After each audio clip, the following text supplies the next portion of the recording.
A paz do Senhor aos irmãos em Cristo Jesus nessa oportunidade. Deus abençoe grandemente os nossos irmãos nesse dia, faça prosperar o seu caminho, abençoe sua casa, abençoe a todos os nossos amados. Irmãos, nessa oportunidade estamos aqui mais uma vez para meditar na palavra de Deus. Temos aqui a nossa revista de escola dominical. Como os irmãos bem sabem, está falando sobre o plano divino para Israel, mesmo em meio à infidelidade desta nação, desse povo. E hoje nós estamos aqui com a lição de número 5, a nossa lição 5, que vai falar sobre o reinado de Acasias.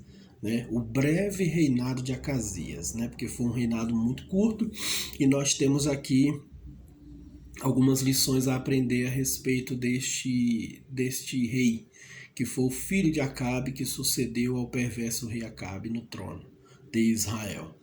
Então nós estaremos estudando hoje sobre o reinado de Acasias, tá bom, meus irmãos? O nosso texto áureo, ele está baseado no livro de Salmos, capítulo 7, versículo de número 9. Ele diz assim: tenha já fim a malícia dos ímpios, mas estabeleça-se o justo, pois tu, ó justo Deus, provas os corações e os rins. Amém? Aqui usa a tradução mente, a mente ou os rins, tem a mesma tradução, tem o mesmo significado. Irmãos, a nossa verdade prática diz: a coragem de Elias é exemplo e incentivo para os que são chamados a pregar e a exortar segundo a palavra de Deus, independentemente de classe, raça ou credo. Então, independentemente da classe, da raça, do credo, da importância, do cargo que a pessoa ocupa, é preciso que a palavra de Deus seja pregada de forma sincera e de forma corajosa. A nossa leitura bíblica em classe, o nosso texto, a base dessa lição, está em 2 Reis, capítulo 1, versículo 1 a 8, e os versículos 30, dos versículos 13 ao 17. Então, basicamente, o reinado de Acasias está no capítulo 1 do segundo livro de Reis. Então, ali está um resumo do reinado de Acasias. Acasias foi o filho de Acabe, como já falei aos irmãos. Sucedeu Acabe no seu trono, e continuou nos mesmos passos do seu pai. Tá certo, meus irmãos? A nossa introdução ela fala sobre isso. Que o reinado de Acasias foi marcado pela idolatria, porque ele estava vindo de um reinado de idolatria. Então o legado que foi passado para ele, o exemplo que foi passado para ele pelo seu pai Acabe, foi idolatria. Naquela época, Israel estava profundamente mergulhada na idolatria. Mesmo depois daquele milagre dos profetas, de Elias contra os profetas de Baal, Israel continuou na sua idolatria. A idolatria, irmãos, como eu disse na lição passada aos irmãos, era um pecado difícil de Israel vencer.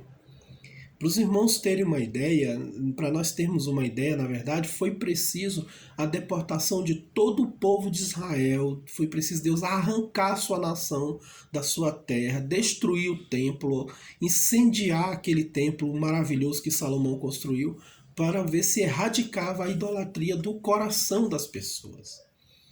Então é um pecado muito forte, muito entranhado no coração, na mente das pessoas. Por isso que a Bíblia diz lá em Romanos, capítulo 1, que o juízo de Deus é severo sobre aqueles que trocam o Criador pela criatura. Por isso que o grande mandamento de Jesus para nós é: amarás o Senhor teu Deus sobre todas as coisas. Então a idolatria, irmão, sempre vai ser um pecado terrível contra Deus. As pessoas querem mascarar a idolatria como apenas uma homenagem, como respeito a alguém, a algum santo, a alguma pessoa dessa forma. Mas a idolatria, a verdade é que a idolatria, ela é toda vez que uma pessoa ela se curva, toda vez que uma pessoa adora, presta culto, presta glória, presta homenagem de adoração a outra pessoa que não seja o Senhor nosso Deus. Então Israel estava mergulhado nesse mal e tão cedo eles não seriam libertos daquela tragédia, daquela destruição espiritual. Então Acasias, o que ele fez foi apenas herdar aquilo que o seu pai deixou. Ele herdou, assim como herdou o trono, ele herdou também essa maldição da idolatria na sua vida. Então o reinado de Acasias, irmãos, foi marcado pela idolatria. Ele continuou nos mesmos passos de seu pai Acabe. É o que nós vamos ver mais à frente. No ponto 1, nós vamos ver sobre um reinado marcado pela idolatria. Acasias, irmãos, ele seguiu os passos de seus pais, Acabe, Jezabel e todos os seus antepassados, Roboão, Jeroboão. Então, Acasias apenas ele absorveu o exemplo que foi passado pelo seu pai Acabe. Acasias adorava os deuses, os falsos deuses, os ídolos, né? Tinha aqui, os irmãos vão ver, nós vamos ver, que ele tinha uma atenção especial por um tal de Baal-zebub, que era, traduzindo, o Senhor das Moscas, era uma entidade demoníaca, né, um ídolo dos filisteus. Olha só, irmãos, eles nem criavam seus próprios ídolos, importavam seus ídolos dos outros países, das outras nações. E Acasias tinha uma preferência por esse ídolo. Então o que ele fez foi absorver, foi receber, foi apenas repassar aquilo que foi dado por Acabe para ele. O legado espiritual de Acabe foi maldição na vida de Acasias, irmãos. A Bíblia diz, até aqui no nosso texto, diz, cita Provérbios 22:6, instrui o menino no caminho que deve andar, e até quando for moço não se desviará dele. Nós, como igreja, como pais, principalmente os pais, nós temos uma grande responsabilidade sobre o legado que nós vamos passar aos nossos filhos, irmãos. Ontem mesmo eu estava na rua e vi duas mulheres sentadas num bar tomando cerveja, bebendo, junto com os 3 filhos, 3 criancinhas, bebezinho, criancinha pequena, já andava, mas eram crianças. Aquilo vai mexendo na cabeça da criança, e aquelas crianças, elas vão crescendo vendo aquele exemplo, vendo aquele estilo de vida, e para elas, na ideia delas, aquilo ali é o correto, aquilo ali é o certo. E aí, por causa dessa situação, é que muitos filhos crescem alcoólatras, crescem fumantes ou crescem usando drogas. Não é à toa, irmãos, que as investidas de Satanás são principalmente contra as nossas crianças. Esses governos socialistas, comunistas, investem na lavagem cerebral nas crianças desde pequeno, a fim de que as crianças cresçam dentro dos seus moldes, dentro do seu legado maligno. Então, se você conseguir ensinar uma criança que beber é certo, que fumar é certo, ele vai crescer dessa maneira e vai ser um alcoólatra, vai ser um fumante veterado. Então, as astúcias do inimigo nos nossos dias, sempre foi assim, né? Mas principalmente nos nossos dias, é desviar, corromper a mente de nossas crianças, para que elas, ao crescerem, se tornem pessoas também idólatras, se tornem pessoas promíscuas. Então, grande é a nossa responsabilidade para com, principalmente falando aos pais, a todos os pais da igreja, a todos os pais cristãos aqui nessa terra. Nós precisamos deixar um legado espiritual para os nossos filhos, para que eles não venham a sofrer as consequências. Veja, os irmãos, que Acabe destruiu a vida espiritual de Israel, morreu por causa da sua idolatria, por causa do seu pecado, e esse estilo de vida ele passou para o seu filho Acasias. Então, o que ele deu de presente para Acasias, o legado que ele passou para o rei Acasias, seu filho, foi um legado de morte, porque assim como o pecado destruiu Acabe, o pecado também destruiria o rei Acasias. Tanto é que o seu reinado foi muito curto. Então, irmãos, a Bíblia diz, tudo quanto o homem semear, isso também ele ceifará. Tudo quanto nós semearmos, tudo quanto nós plantarmos, será, né, o que nós vamos ceifar. A Bíblia diz, né, semeia-se ventos, colhe-se tempestades. Então as pessoas que semeiam o caos, semeiam o mal, eles vão colher também aquilo ali. E não apenas eles, mas também toda a sua posteridade. os seus filhos, depois vai passar dos filhos para os netos. Não é à toa que nós vemos aí, irmãos, famílias, todas as gerações completamente perdidas no pecado, completamente vivendo uma vida de maldição. Aí aparecem os movimentos de quebra de maldição, querendo quebrar aquela linhagem, mas o que funciona de verdade, a verdadeira forma de quebrar esse mal é ensinando a criança a servir ao Senhor. Assim como nós vemos, irmãos, exemplos ruins, nós também vemos exemplos bons. Quantos pastores aí nós temos no Brasil que já vêm de uma longa linhagem de pastores? Foram os pioneiros da igreja aqui no Brasil. Né? Pastores lá na década de 30, aí criaram os filhos, se tornaram pastores, aí os filhos criaram os mais filhos, se tornaram pastores também. Não que só por você ser filho de obreiro, basicamente você já é um pastor. Mas você cria a criança dentro de um ambiente espiritual, de um ambiente da vocação de Deus, que de repente Deus aprova a Deus chamar aquela criança também. Deus, pela sua misericórdia, honra a família e chama aquela criança. Existem pastores aí que têm 6, 7 filhos, todos obreiros, chamados por Deus, verdadeiramente chamados por Deus. Esse é o legado espiritual desses pais. Então, irmãos, nós devemos nos preocupar mais do que com o que de material nós vamos deixar para os nossos filhos, nós devemos nos preocupar com o que de espiritual nós vamos deixar para eles. Eu sei que todo pai é preocupado em deixar um bom ensino, um bom emprego, uma boa renda para os filhos, que é realmente que os seus filhos tenham uma vida próspera financeiramente. Por isso que os pais pagam faculdade cara, escola cara, para que os seus filhos possam estudar, possam crescer na vida, se profissionalizar, passar no concurso, sejam pessoas independentes. Isso é de suma importância, irmãos, na vida de qualquer pessoa. E estão certos esses pais. Mas como nós sempre falamos na igreja, mais importante do que eu ser um servidor, mais importante do que ser um grande empresário, mais importante do que ter muito dinheiro, é a pessoa ter a vida eterna, ter o nome escrito no livro da vida. Nós nunca nos cansamos, nunca podemos nos esquecer e nunca podemos nos cansar de lembrar, de relembrar a palavra de Jesus. Que adianta ganhar o mundo inteiro e perder a sua alma? Nós não queremos isso para os nossos filhos. Eu não quero que minha filha seja rica, milionária, mas na eternidade, passar a eternidade no inferno. Eu prefiro ela pobre, eu prefiro ela vivendo uma vida bem simples, do que ela rica e perdida da presença de Deus. Então, mais importante do que um legado material é um legado espiritual. Eu quero que minha filha, eu quero que os nossos filhos, irmãos, eles sirvam a Deus, conheçam a Deus e sirvam ao Senhor.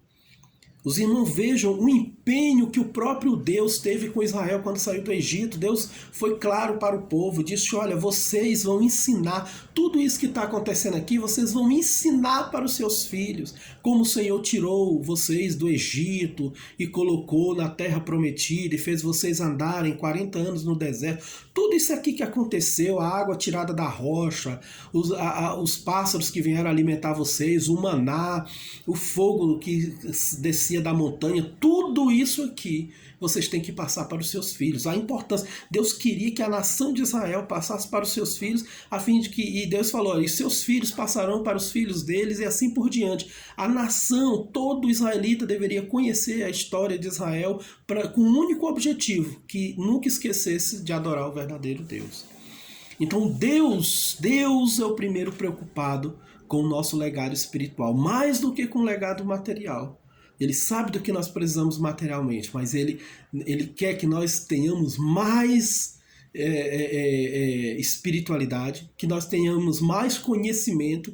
Ele quer que nós e nossos filhos tenhamos mais conhecimento espiritual, conhecimento dele, do que conhecimento material. Então, irmãos, essa primeira parte aqui, quando fala sobre o reinado marcado pela idolatria de Acasias, mostra para nós que o legado de um pai para um filho é muito forte. As consequências que nós podemos trazer para os nossos filhos é muito grande.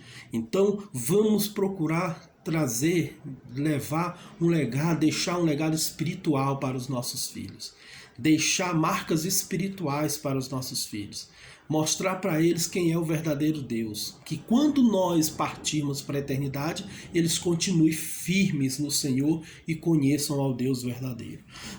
Isso é de suma importância, irmãos, de extrema importância, principalmente nos dias que nós vivemos. O nosso ponto 2 diz aqui: Elias desafia a adoração a Baal. Irmãos, o que aconteceu? A história que mostra para nós, o capítulo 1 de 2 Reis. Acasias sofreu um acidente, obviamente pela permissão de Deus, que nada é aleatório. Acasias sofreu um acidente, caiu lá de uma janela, e aí o que aconteceu com ele? Ele ficou muito doente. Deve ter quebrado algum osso, infeccionou o seu corpo, ele ficou muito doente à beira da morte. E ele mandou soldados irem até esse Baal-zebub para que o ídolo pudesse falar para ele se ele ia curar ou não. Aquilo, irmão, foi uma blasfêmia, foi uma ofensa ao Deus Todo-Poderoso. E a Bíblia diz que quando esses soldados saíram para consultar o falso Deus, o ídolo lá de Acasias, Baal-zebub, quem se encontrou com esses soldados foi o profeta Elias. Mais uma vez, Elias intervindo aqui na história, Deus intervindo através de Elias na história de Israel. E Elias se encontrou com esses soldados. E a mensagem de Deus, que Deus deu para Elias, foi muito dura. Elias disse: vem cá, porventura não há Deus em Israel para você consultar, Acasias? Foi o recado que ele mandou para o rei. Diz: como é que você vai consultar um ídolo que não pode falar nada, não tem voz, não ouve, não tem nada para te passar? Você deixa de consultar o Deus verdadeiro para consultar um ídolo? E aquilo, irmão, foi uma intervenção, um desafio de Elias para o rei Acasias. Foi uma mensagem dura para o rei Acasias. E a Bíblia diz que os soldados voltaram até o rei Acasias e disseram: olha, nos encontrou um homem no caminho e falou dessa maneira, dura para conosco. É um recado para o senhor. O rei Acasias perguntou: quem é esse homem? Como é que ele estava vestido? Aí falaram: olha, ele estava vestido ali com um manto e tal. Deram a descrição física de Elias. E Acasias reconheceu e falou: é Elias, o tisbita, é Elias, o profeta que enfrentou meu pai, agora está me enfrentando também. E a Bíblia diz que Acasias mandou alguns soldados, 50 soldados, irem atrás de Elias para prendê-lo. Olha como é que o coração, irmão, endurecido age. Acasias, ao invés de se converter, ao invés de ouvir a palavra do Senhor, ele foi mais irritado. Ele foi mais obstinado. E aí ele mandou soldados para prender Elias, para trazer Elias. E a Bíblia diz que os soldados chegaram ao monte onde Elias estava e gritaram: homem de Deus, desce. Elias olhou para aqueles homens e falou: olha, se eu sou homem de Deus, desça fogo do céu e consuma todos vocês. E a Bíblia diz que na mesma hora, fogo do céu desceu e consumiu todos aqueles homens. E aqueles homens morreram. Quando Acasias ficou sabendo, mandou mais uma leva de soldados. E os outros soldados foram da mesma maneira. Chegaram diante de Elias e disse: homem de Deus, desce. Ele disse: sou homem de Deus, então que desça fogo do céu e consuma vocês. E o fogo desceu e consumiu novamente aqueles soldados. Acasias, irmão, estava tão obstinado, estava de coração tão endurecido, que mandou mais um grupo de soldados. Só que dessa vez, o soldado que chegou lá, o capitão daqueles soldados, daquela guarnição, era um homem humilde, era um homem quebrantado, era um homem que conhecia provavelmente a Deus. E ele já chegou com humildade, ele chegou diante de Elias e diz: ô homem de Deus, se é preciosa a tua vista, não poupe a mim meus soldados, desça, vem conosco e tal, poupe as nossas vidas. Ele já sabia que o Deus de Elias consumia com fogo. E aí a Bíblia diz que na mesma hora o anjo do Senhor falou com Elias e disse: olha, pode descer e vai com eles. Por que que Deus ordenou que Elias descesse e fosse com aquele ali? Porque a Bíblia diz, irmão, que Deus existe aos soberbos, mas dá graça aos humildes. Quem é humilde, quem se humilha diante de Deus, quem se quebranta diante do Senhor, quem reconhece a grandeza e o poder de Deus, ele sempre será poupado, ele sempre será abençoado. Aquele soldado, ele reconheceu que o profeta Elias tinha um ministério de fogo, que Deus era com Elias. É o que está dizendo aqui no nosso subponto 2, que Elias tinha um ministério de fogo, aquilo era reconhecido em Israel. Provavelmente aquele capitão sabia, esteve no meio daquele desafio de Elias contra Acabe. Provavelmente aquele soldado tinha visto fogo do céu descer e consumir o holocausto. Então ele tinha ideia, ele tinha certeza de que Deus era com Elias.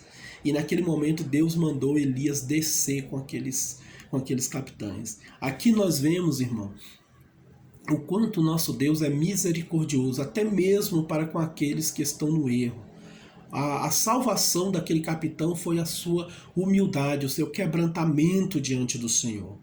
Nós já vimos na Bíblia, na palavra de Deus, Deus poupar pessoas, Deus poupar vidas por causa da sua humilhação. Jesus contou para nós a parábola de um pecador que foi poupado, foi abençoado por causa da sua humildade. Os irmãos lembram a parábola do fariseu e do publicano? O publicano chama-se o ímpio.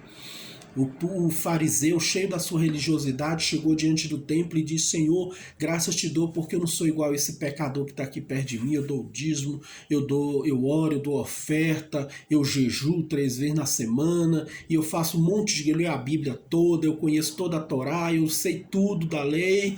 E começou a falar sobre suas grandezas, começou a se exaltar a si mesmo. E aquele ímpio, aquele publicano que estava ali perto, que ele dizia, a Bíblia diz que ele apenas, licença, irmãos, dizia que ele apenas,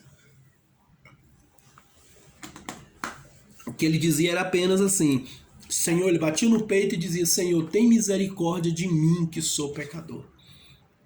Tem misericórdia de mim que sou pecador. E aí Jesus diz: aquele publicano desceu abençoado, mas o fariseu não. O fariseu não foi abençoado, não foi aceita a sua oração diante do Senhor. Então, irmão, a Bíblia diz que lá em Miqueias diz assim: o que é que o Senhor Deus pede de ti? Apenas que você ande em humildade diante dele, apenas que você se humilhe perante ele, reconheça a sua grandeza. O que o rei Acasias não reconheceu, os soldados reconheceram. Muitas vezes, irmão, os servos, os mais humildes, ou aqueles que estão a serviço dos grandes, reconhecem a grandeza de Deus, mas os que são grandes não reconhecem. Outro exemplo aqui que nós vamos, mais na frente, vai falar sobre o ministério do profeta Eliseu. Os irmãos lembram que quando Naamã chegou diante de Eliseu, Eliseu falou para ele mergulhar 7 vezes no Jordão. Ele não quis, porque achou que os rios dele lá, da Síria, eram melhor do que o do Jordão. Você lembra que ele não quis, obstinado ele não quis, mas um dos servos dele, um dos soldados dele disse: não, senhor, isso é uma coisa simples, se ele tivesse mandado o senhor fazer uma coisa difícil, eu não faria, vai lá. Aquele soldado tinha mais simplicidade, mais humildade do que o próprio Naamã, que estava precisando do milagre. Então esses soldados aqui, irmãos, tinham mais humildade do que o próprio Acasias, eram mais quebrantados do que Acasias, por isso que eles foram poupados. Então Elias, ele desafiou a adoração desse Baal-zebub. Elias desafiou esse ídolo de Acasias. E nós vamos ver até daqui já nós vamos ver as qualidades de Elias e vamos ver que o profeta de Deus verdadeiro, ele precisa desafiar o mal, precisa desafiar o pecado, mesmo que isso custe a sua própria vida. No nosso ponto 3, vai falar sobre a doença de Acasias e a sua morte. Como eu disse aos irmãos, como os irmãos podem ler na palavra de Deus, ele caiu de uma escada lá, de uma janela, e ficou muito doente. Ficou extremamente enfermo. E ele estava já à beira da morte quando ele mandou consultar os seus ídolos. E aquilo ali, irmãos, não foi nada mais além do que o julgamento de Deus sobre a vida de Acasias. O nosso Deus, irmãos, a Bíblia diz que ele é um fogo consumidor. Ele é juiz ainda. nós podemos observar julgamentos sumários de Deus na Bíblia. O que é sumários? Julgamentos imediatos. Irmãos, lembram de Herodes? Quando o povo diz é voz de Deus e não de homem, porque depois que ele discursou, e a Bíblia diz que olha só, a Bíblia usa aquela expressão, no mesmo instante Deus castigou Herodes e ele morreu comido de bichos. Então Deus executou um juízo sobre a vida de Herodes. Assim como Deus executou juízo sobre a vida de Ananias e Safira, assim como Deus executou juízo sobre a vida daqueles rapazinhos que zombavam de Eliseu. Os irmãos vão ver mais na frente. Eliseu estava subindo, ele era assim meio careca igual eu.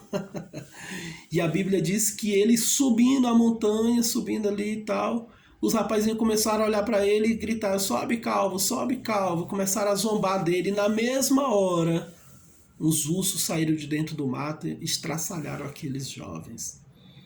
Então o nosso Deus, irmãos, ele julga com justiça. A Bíblia diz lá em Timóteo, eu gosto de um versículo que lá em Timóteo diz assim, que o julgamento, os pecados de alguns homens são manifestos e julgados logo, de outros ainda vão aguardar um juízo certeiro, um juízo mais para frente. Então Deus, ele tem a sua forma de trabalhar com cada pessoa. Há muitos ímpios, irmãos, que estão aí durante muito tempo, muitos dias, ficam muitos anos na terra, fazendo coisas erradas e parece que nada vai acontecer com eles. Essa foi a angústia, a tristeza do salmista lá no Salmo 73, quando ele achou que os ímpios prosperavam mais que os justos e que Deus não fazia nada, que os ímpios podiam aprontar e viver do jeito que quisessem e não ia acontecer nada, porque parecia que não existia um Deus para julgá-los. Mas Deus fez ele reconhecer que há um Deus que julga e que conhece a causa de cada um.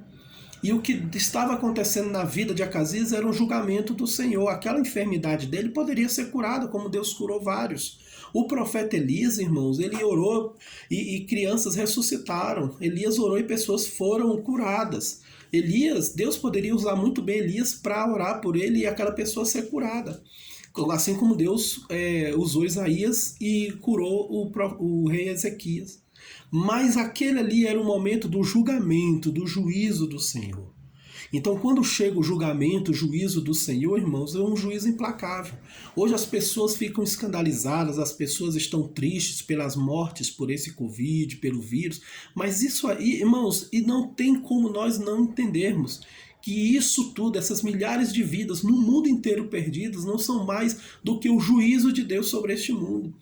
Aqui no Brasil, o juízo de Deus sobre essa nação, por tantas coisas erradas, por tantos pecados, por tanta iniquidade, por tanta blasfêmia contra Deus. Eu acho muito interessante, irmãos, como é que são as coisas. Às vezes a pessoa acha que não tem nada a ver, a gente vê críticas, às vezes até na igreja mesmo, pessoas falam, não tem nada a ver, mas é interessante, irmão, que quando o carnaval resolveu, uma das primeiras vezes que o carnaval resolveu realmente zombar de Cristo Jesus numa avenida, os irmãos, isso foi em 2018, né? 2019, de repente veio o vírus, irmãos, estamos aí há 2 anos já sem carnaval, sem nem noção se isso vai voltar novamente.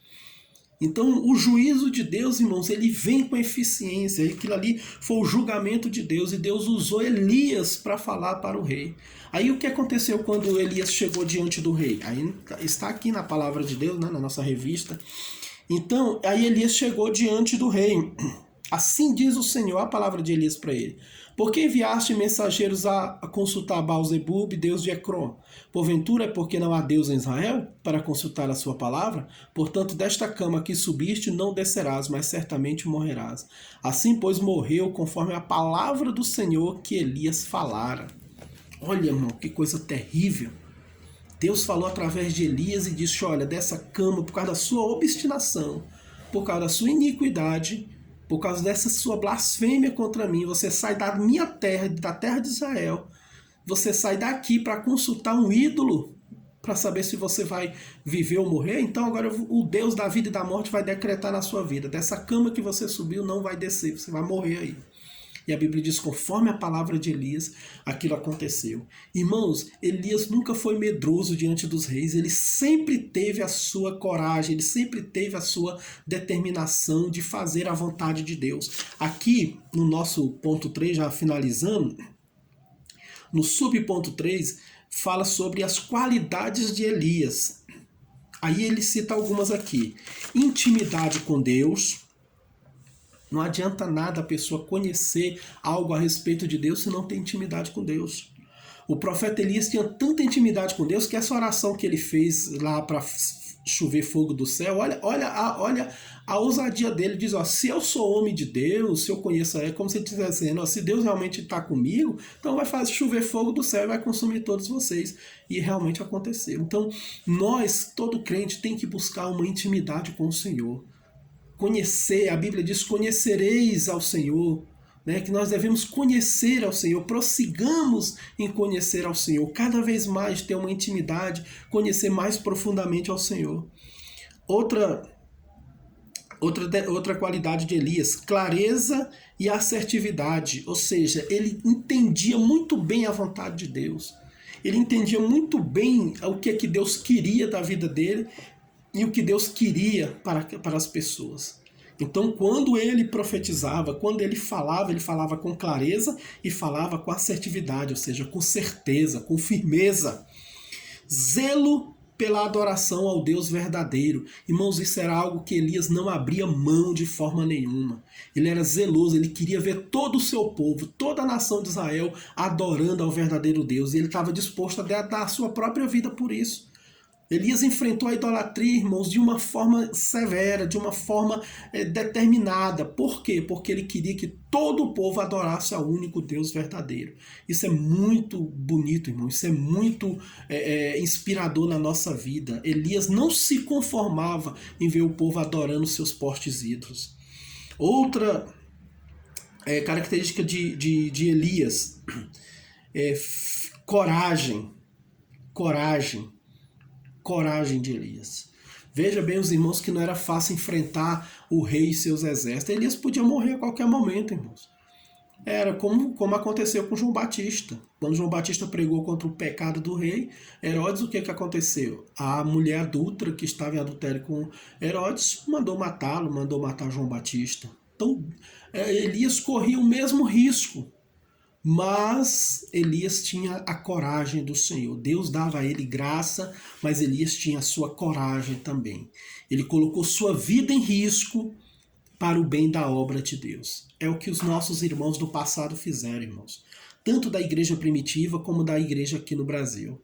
Irmãos, antigamente, da igreja aqui no Brasil, os missionários, pregadores da palavra de Deus, os pastores enfrentavam padres furiosos, enfrentavam autoridades que prendiam, que eram capazes de fazer qualquer coisa. Irmãos já foram perseguidos até para serem mortos. Antigamente, em muitas cidades dominadas pelo catolicismo romano, às vezes armavam emboscadas até para matar os crentes. Então já fomos perseguidos de morte. É o que acontece lá na China, é o que acontece em países socialistas, é o que acontece nos países asiáticos dominados pelos muçulmanos. As pessoas são perseguidas. Quando eu fui com os irmãos lá no Rio Grande do Sul para fazer um trabalho missionário, lá o pastor Sérgio teve que conversar com o padre, pedir permissão a ele para que pudesse realizar um trabalho lá na cidade. Porque se o padre falasse assim, olha, vamos para tocar esses crentes daqui, pode descer a pancada neles. O povo fazia isso, o povo era obediente ao padre. Todo mundo tinha medo dele. Então, irmãos, a gente entra num ambiente, o crente ele está inserido dentro de um ambiente muito perigoso, onde a própria vida dele corre risco. Aqui é um país cheio de espiritismo, de macumbaria, de feitiçarias, coisas que podem afetar a nossa vida e podem pôr em risco a nossa vida e da nossa família. Então, o crente em Jesus, se tem uma característica que o crente em Jesus tem que ter nesses últimos dias é coragem. Coragem de desafiar esse sistema, coragem de desafiar essas ideologias. Desafiar esse povo, irmão, desafiar essas ideologias é você ser bloqueado em Facebook, é você ter suas contas caçadas no Twitter, é você ter seus vídeos derrubados no YouTube, é você ser censurado no seu trabalho, ser censurado na sua família, ser censurado na sua vizinhança, às vezes até no meio dos próprios crentes.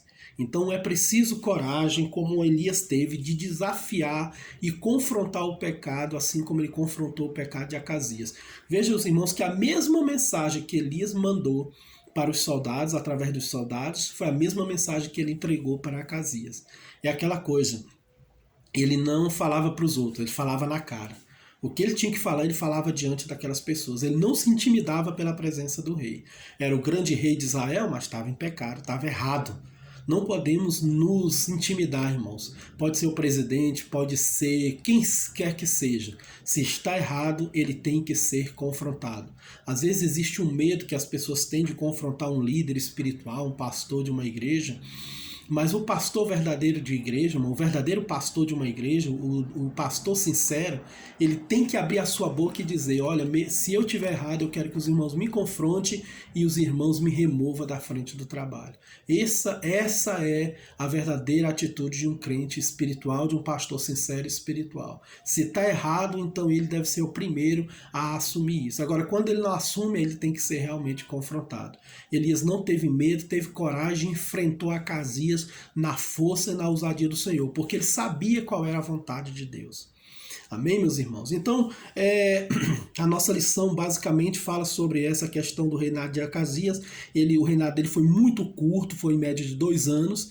E o Acasias, interessante que Acasias morreu, irmão, sem deixar descendente. Geralmente é sempre assim, né? Morre o pai, assume o filho no reinado entre os reis de Israel.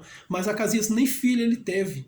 E aí seu irmão Jorão foi que teve que assumir o reinado de Israel. Então Acasias morreu doente, morreu em pecado, morreu sem filhos, morreu sem legado nenhum. Veja só a tragédia que Acabe ocasionou para o seu filho. Olha só o que é que Acabe trouxe para o seu... Olha a maldição que um pai idólatra em pecado e pecaminoso trouxe para o seu filho. E Acasias morreu dessa maneira, irmãos. Mas o profeta Elias continuou o seu ministério. Os irmãos vão ver que Elias continua ainda a pregar contra a idolatria, contra o pecado, contra o mal. Mas essa lição, esse ensino sobre Acasias tem esse ensinamento profundo, principal deles. O que nós vamos passar para os nossos filhos? Qual a herança espiritual que nós vamos passar para os nossos filhos? É muito importante isso, porque disso depende a salvação de nossa descendência, irmão. Coisa mais bela, mais maravilhosa que deve existir é você chegar lá no céu e ver toda a sua descendência, netos, filhos, netos, todos eles servindo ao Senhor, salvos em Cristo Jesus. O nosso maior objetivo, o nosso maior foco aqui na terra, irmão, deva ser que nossa família sirva a Deus, nossos filhos sirvam e conheçam ao Deus verdadeiro. Amém, meus irmãos? Deus abençoe os irmãos grandemente, o Espírito de Deus fale melhor ao coração dos nossos irmãos. Fazer uma oração agora para nós encerrarmos. Senhor, nosso Deus e Pai que está no céu, te agradeço por essa palavra, te agradeço por esse ensinamento da tua palavra. Meu Deus, não permita que nossas vidas entrem no mesmo caminho de Acasias. Não permita, Senhor, que nossos filhos venham a herdar uma maldição. Não permita, Senhor, que a herança que nós venhamos a passar para os nossos filhos seja de derrota espiritual, mas que nossa descendência sirva ao Senhor com alegria, com satisfação, com zelo, com coragem, assim como o profeta Elias fez. Deus nos dá graça para sermos também profetas de Deus, profetas vitoriosos, profetas do Senhor, com coragem e determinação para fazer a tua obra e pregar a tua verdade, o teu evangelho verdadeiro. Assim, meu Deus, eu te agradeço por esse momento. Fala melhor ao coração dos nossos irmãos que estão ouvindo essa palavra. É o que eu te peço no nome de Jesus. Amém. Deus abençoe os irmãos em nome de Jesus.